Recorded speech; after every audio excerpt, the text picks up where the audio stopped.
Why on earth do we continue to put ourselves through this absolute depression, boredom, shite every single week? Why? Let me ask a few people a question. Killer Red, Richard Coffer, apologies if I've got that wrong. Dianatali, the Ravishing One, shout out to you lot. But why do we do this? Why do we do this to ourselves? Every week. Every single week. Now, in England, Raw starts at 1 a.m. Okay? 1 a.m. So by the time, say, 11 o'clock at night hits, I've done everything I need to do during the day. Everything I need to do is done. So at that point, I'm in bed, I'm chilling, watching some YouTube, watching some Netflix, playing some Xbox with friends, whatever. But the entire time, the entire 2+ hours leading up to 1 a.m., I am thinking in the back of my mind, I've got to watch Raw and I am dreading it. Not I want to watch Raw, I've got to. It is an absolute chore. I dread it. I dread it like I'm going to the dentist or something. It's horrendous. I dread every single Raw, every single SmackDown. I don't know why I do this to myself. And it's not like it turns out to be worth it. Ever. If I was to tell you lot, if I was to genuinely tell you lot, that Bronson Reed robbing Roman Reigns' shoes was the best part of the show, would you believe me? Because that was the case. Let me tell you. That was the best part of the show, which isn't saying much, but it was actually the best part of the show, which just tells you how absolutely boring, pointless, nothing, empty, soulless, shallow, just pure nothing the rest of the show was. There's nothing to really talk about. This video might end up being about 20 minutes, but there's nothing to talk about worth 20 minutes. So most of it is just going to be me ranting about probably one or two things. It's just, I don't even know. Why do we do this? It's awful. I know that they've released WWE Unreal and they're talking about in the writer's room, seeing what went into certain things and all of this, and it's just like, mate, it's pretty clear that that's what they're going to put priority into, right? They're going to make decisions purely for this new show, Unreal. So one day we can watch Unreal and we can see how they came to that decision. It's just, it's like seeing behind the scenes of the worst show you've ever witnessed in your entire life. You're not going to really care, are you? Anyway, let's get to Raw. I'm just going to start with the main event because the rest of the show was just a whole lot of nothing. So let's just start with the main event and then we'll get to the lack of everything else that happened. So we get Jey Uso vs Bronson Reed because that's a main event of Raw in 2025. A main event of Raw in 2025. You wait 2+ hours to see Jey Uso, Bronson Reed. Jey Uso vs Bronson Reed. That is your main event of Raw in 2025. We all knew how this was going to happen. We all knew Roman Reigns was there. We all knew Roman was there. We all knew Braun Breaker was there. So this match was clearly going to end in some shite. And that's exactly what happened. Ends in a DQ, Braun Breaker comes out, and then of course Roman Reigns comes out. And for the first time in many, many years, before Head of the Table, before Tribal Chief, before this version of Roman Reigns, for the first time in years, I felt nothing when Roman Reigns' music hit. I felt nothing. Of course he's going to get the big reaction from the crowd. He's still the biggest guy in the company. He's still incredibly over. It's still Roman Reigns. And of course it's great to see him. But I felt nothing. Because he's back for a tag team match. He's gone for months. He's gone since the Raw after WrestleMania. He comes back for a tag team match. In the most predictable way possible. So how am I going to care? Triple H has found a way to make me not feel anything when Roman Reigns comes out. Not feel anything. How is that possible? I used to love and be on the edge of my seat every time Roman Reigns was on TV.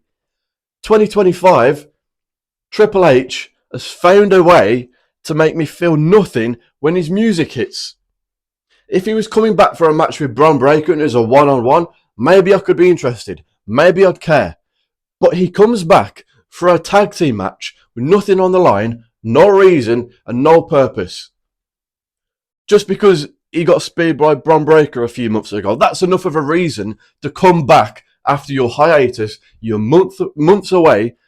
That's enough of a reason for you to come back for a tag team match. Are you joking? Are you serious? What are we doing here? It should have been a one-on-one with Bron Breakker, the future of the company versus the now of the company and past of the company. That's what it should have been. Now they've said, oh, it's a future WrestleMania main event, and it could well and truly be. But then bring Roman back for someone else then. You can't bring him back for a tag team match just because you want the crowd to yeet. So it gives the illusion that people are having a great time. Oh, look, the entire crowd is yeeting. It's a great show. They're loving it. Everyone's having a great time. No, it's just kids that bring the parents out. Of course they're going to want to... They've probably spent thousands, probably spent their entire mortgage, probably had to sell the house, their car, their family pet to even come to the show. So, of course, they were going to want to make the most of it. They just wanted Jey Uso on the card. They had nothing for Jey Uso, so this was just the easiest booking possible. It felt like it was going to be Seth, which makes me think the injury is real, because surely this wasn't the plan the entire time. Surely this plan originally involved Seth. So as soon as he gets injured, you pivot. You don't just continue with it. It is what it is. I'm going to stop. I mean, last night made me... My interest in the match was 0%. I think last night took it to about 5%, which is an improvement at least. Right? I'm ranting, so it sounds like I absolutely despise the match. I don't despise it. It's just frustrating. We don't have long left of Roman Reigns and we're bringing him back for a tag team match. It's frustrating. But I don't hate it. It's huge for Bronson and Bron Breakker, especially Breakker. It's huge for them. Puts them on a big stage. Clear they're building Bron Breakker to be the next huge star in that company. If Triple H is capable of booking a huge star, which I really don't think he is, but it's clear they really want him to be that. So this puts him on a big stage. Same for Bronson Reed. Now, the best part of it was Bronson Reed robbing Roman Reigns' shoes, because we all knew this was going to end in Bron Breakker and Bronson Reed standing tall, because Roman and Jey stood tall last week, and they're probably going to win at SummerSlam. So we all knew Bron Breakker, Bronson, they're going to look dominant at the end of this, which was the case. Breakker looked very dominant, speared them both through the barricade, and then Bronson Reed robs his shoes, which sounds a bit silly initially, right? He's just took his shoes off of him. Sounds silly. But we have a severe lack of gimmicks, characters, personality in 2025 in WWE. No one has any substance to their character. Everyone's just one-dimensional. Right? Everyone's just one-dimensional. They don't really have much to their character or much to them at all. You know what I mean? So if Bronson Reed made that his thing, like he beats someone up, tsunami someone, and then takes their shoes, that could be a fun little character twist for him. A fun little addition to his character that does no harm. Right? He just collects the shoes of people he's destroyed. It sounds silly, but back in the day, everyone had something like that. Undertaker would put you in a body bag. Jake the Snake would put a snake on you. Everyone had a little something that they would do, right? A little gimmick, a little something that they would do during or after the match. That's a lost art to the point where no one does it. No one does it anymore. So if Bronson Reed made it his thing that he just collects people's shoes, that he just destroys, it adds something to it adds a layer to his character, right? You can't have him just, oh, he's a beast and he does a tsunami and that's it. Add something to him. Don't just make this a one-off. He just took Roman Reigns' shoes and he never does it again. Make it a thing. It makes Bronson more interesting. It adds a layer to his character. More people should do things like this, right? More people should do things like this. It just adds a bit of fun, a bit of entertainment, a bit of a gimmick to their character that makes them more interesting and appeals more to the crowd, right? Otherwise, everyone's just one-dimensional, which is the case. So that was the main event. I did like, again, same as SmackDown. The last 5 minutes is their attempt to make you, right? The last 5 minutes is the only bit of energy in the show. Same for SmackDown. SmackDown, boring, empty show. Last 5 minutes for those tag teams. It's a bit of energy, right? Same for last night. Last 5 minutes, some actual energy into it, right? So it gives you it might give you the illusion that the show was decent, right? Definitely not good. I don't think anyone on the planet could say that show was good, unless you are absolutely obsessed with Triple H. Which there are a lot of those people in the community that will just absolutely defend Triple H like nothing, and then say Tony Khan is the worst booker we've ever witnessed in the history of professional wrestling. But the last 5 minutes might give you the illusion that the show was good. It was not. It wasn't a great segment. It was just predictable. Bronson Breakker and Bronson Reed beat Jey Uso and Roman Reigns up, which is very predictable. We all kind of knew that was going to be how the show ended. As soon as Jey Uso versus Bronson Reed was announced as the main event, it was so predictable that that was going to happen. It was the best part of the show, but that is not saying much. That doesn't mean it was good. That doesn't mean it was great. It was just the best part of an awful show. Let's get to it. It was the go-home Raw. It was the go-home Raw for SummerSlam, their second biggest show of the year. So keep that in mind as I'm going through all of this. Keep that in mind when I go through the lack of effort that they put into it. Show starts. Another Hulk Hogan tribute, which was very nice. It was a very nice tribute. But Triple H is narrating it. Not narrating it, as in the first bit when they're all stood on the stage and, you know, they're giving a nice message like Triple H did on SmackDown to the crowd with a microphone in his hand. That happened again, but the issue is Triple H wasn't there. So it was just a voiceover playing to the crowd, but Triple H was not actually there. He was probably doing his Unreal shit, I don't know. But Eric Bischoff was right there. Eric Bischoff was very close friends with Hulk Hogan. Eric Bischoff is much closer with Hulk Hogan and could have given a meaningful, emotional, passionate, even if it's 30-second promo. But no, Triple H has to be involved in everything. Even if he's not even there live, he still has to. You still have to know it's him. He's running it. Hear his voice, see his face everywhere you look. But it was a very nice tribute. We get Jey Uso and a Paul Heyman promo, which was a whole lot of waffle. Just a whole lot of absolute waffle. I don't even know what Paul Heyman was talking about. He was just talking, I don't know, his family. I don't even know. It was just another example of Paul Heyman never seeming more out of place and irrelevant in his entire career. Don't know what he was talking about. Then Jey Uso says a typical Jey Uso promo, and we move on. And I was just like, okay, what a weird start to the show. Don't even know what Paul Heyman was talking about. He's never felt more out of place in his entire career. Then we go to AJ and the Kabuki Warriors vs Judgment Day, which was the most annoying part of the show for me by far. I was so annoyed watching this because for weeks, the entire AJ storyline with Dominic Mysterio has been that AJ has been waiting to get his hands on Dominic Mysterio, right? That's been the entire storyline behind that feud for weeks. AJ, desperate to get his hands on Dominic Mysterio. But Dominic isn't cleared. We had the payoff last night. We have already had the payoff. AJ got his hands on Dominic Mysterio already.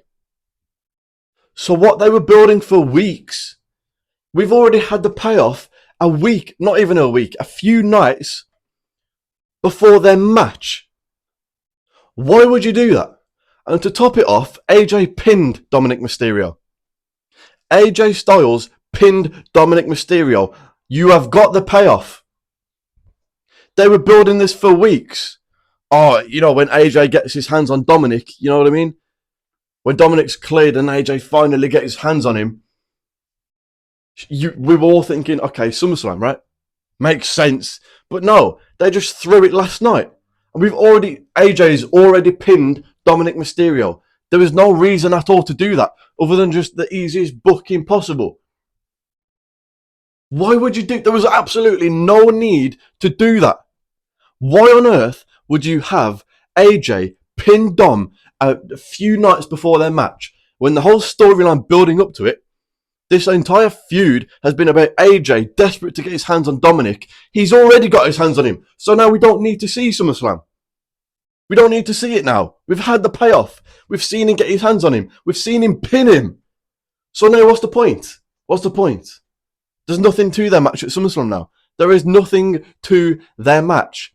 The only thing to it was that AJ was waiting to get his hands on Dominic. And you think, oh, okay, he'll get his hands on him at SummerSlam, right? No. Now there's absolutely nothing to the match. There's no reason for it. There's no substance to it because they've wasted it on Raw a few nights before. Very, very frustrating. Then we get Sheamus versus Grayson Waller. Moving on. We get a Lyra Valkyria promo. A bit awkward, but I think she's trying to add to her personality, right? To her character. She's trying to add a layer or two. She can get away with being awkward because she's incredibly likable, right? She's very good. Everyone loves her, so she can get away with being a little bit awkward. It's fine. Becky comes out. Lyra hits her with a kendo stick, and that's about it. Yeah. Again, bare minimum booking. Absolute bare minimum booking. This is their go-home Raw. This was their last chance to get you interested in SummerSlam for these Raw matches. And they just do the bare minimum. Bare minimum. Lyra just cuts a promo, and then she hits Becky with a kendo stick. And that's their last chance to get you really excited for this match. Then we get Sami Zayn and Karrion Kross in a backstage segment. Now, the stipulation for their match, which is their third match, right? Or fourth, maybe, is that the winner has to say words. Has to say what the other person wants them to say. So, if you wasn't excited for this match, if you wasn't excited for Sami Zayn versus Karrion Kross for the third or fourth time, you absolutely need to be now. You need to be excited. You need to be counting down the days. The day before, you need to be counting down the hours. The day of, you need to be on the edge of your seat, just excited, needing the show to come sooner. You can't even think about anything else because you need to see Karrion Kross or Sami Zayn say words. Who fucking cares? Who cares? Who gives a shit about them saying words to each other? Is that really what their match is about? Couldn't care less. Then we get an 8-women tag, which again, couldn't care less about, and I'm not even going to go over. Couldn't care less. We got the LWO versus the Judgment Day. Don't care about the match. But during the match, Ludwig Kaiser comes out, and then there's a new luchador. A new person with a mask on, which looks to be Pete Dunne. Not 100%, but it really looks like it's Pete Dunne. Now, what is Pete Dunne's character? I'm asking all of you, what is Pete Dunne's character? Serious, right? He's there to beat people up. No messing, no funny business, nothing. Just beat people up, go home. So if there is one thing that Pete Dunne wouldn't do, it would be put a luchador mask on. Ludwig Kaiser, what is his character? Serious, right? Takes himself very serious. He's there to just win matches and rise in the company, right? So if there's one thing that Ludwig Kaiser wouldn't do, it's dress up as a luchador. I don't know what they're doing with this. It started off with Chad Gable wanting to beat the luchadors, right? He couldn't beat the luchadors. He had a big problem with it. He was just desperate to beat the luchadors. So he goes to Mexico. He comes back dressed as a luchador. It's very silly, very stupid. But at least it makes a tiny bit of sense, right? Now he's got injured, and now they're just winging it. Now they're just doing anything. Now I don't even know what they're doing. Now they're just throwing shit at the wall and hoping it sticks when it doesn't even make sense. You've got Ludwig Kaiser and Pete Dunne out there with luchador masks on, luchador costumes on, when they are two of the most serious people on the roster. Like, they take themselves very seriously. They're there to just beat people up, win matches, go home. And they've got them out there as a luchador. Why on earth would Pete Dunne dress up as a luchador? What does he have to do with any of these people? Nothing. Just, I guarantee Triple H was just like, okay, we got this match. What do we do? Oh, you know what would be funny if we had another luchador. Who's here today? Who's in the arena today? He sees Pete Dunne walk past. Oh, Pete, come here. We're going to put a mask on you, and you're going to go out in the tag team match. We get a Gunther CM Punk promo. Good promo, especially from Punk. I mean, it is saying the same things Punk has been saying since he got back. Like, oh, I'm the best in the world. Basically just saying, I need that title. It was a good promo. But again, bare minimum booking. Bare minimum booking. But this is the only match at SummerSlam that I am actually interested in seeing. That I am actually wanting to watch. It's new. It's fresh. It's not a story. It's not a rematch. I just wish we had longer. I wish it wasn't because CM Punk won a gauntlet match a couple of weeks ago. We only have a couple of weeks to build it up. There's no storyline. It's just, I won a match, so now I'm facing you. I wish we had longer for it. I wish there was a storyline behind it. I wish we could really invest in this, and then we'd be even more excited for the match. But either way, probably the only match I'm interested in for SummerSlam. And then we get the main event, which I've already been over. Bronson Reed robbing Roman Reigns' shoes. Best part of the show. And that was Raw. Pathetic. That was their go-home Raw. A go-home Raw or a go-home SmackDown is your last chance to get people excited for SummerSlam, right? Or whatever PLE it is. If you are excited, this is your chance to become really excited. If you're not excited, this is your chance to become excited. And they constantly give you the bare minimum. They give you the bare minimum every week anyway. But it feels like on go-home shows, they give you even less. Hopefully SummerSlam is fun, right? Hopefully it's one of those where it's a shit build-up, but both nights are actually fun. You'll see Cardi B, Jelly Roll, Logan Paul, other celebrities probably. And that's what they put the most amount of creativity and effort into, because that's all they care about. Anyway, that was Raw. That was Raw, unfortunately.